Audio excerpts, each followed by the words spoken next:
بسم الله الرحمن الرحیم. وی ما د مینت د یارانو نه تر قیامت ساتي، یاران هغه وي چې یاران یې بې مینته ساتي. او ما ته چې وګوري اکثر یاران مې داسې وایي، ما ته چې وګوري اکثر یاران مې داسې وایي زمونږ توبه د خدای مونږ له محبته ساتي. او دې بعضې خلکو له چې راشي فرعونان ترې جوړ شي، که داسې کېږم رب بیا مې د دولته ساتي.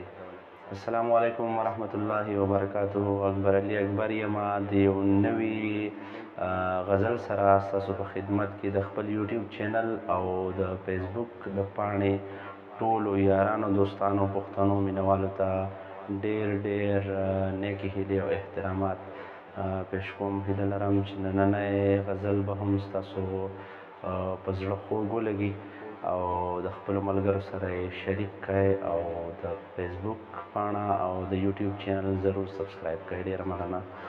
غزل دی چې ستا نه څوک خفه دي چا له تا نه ګیله کړې ده، ستا نه څوک خفه دي چا له تا نه ګیله کړې ده. ما په خپل قسمت د تل جړا نه ګیله کړې ده او تل په لیونو دې دنیا کاڼي ورولې دي، نو کله لیونو د دې دنیا نه ګیله کړې ده.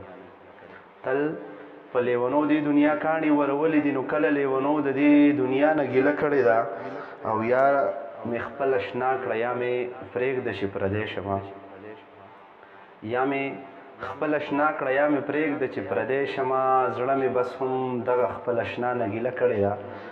او شعر دی چې ما پکې ماڼۍ چې مې د فکر جوړې کړې وې، ما پکې ماڼۍ چې مې د فکر جوړې کړې وې. ما د لیونتوب هغې صحرا ته ګیله کړې ده.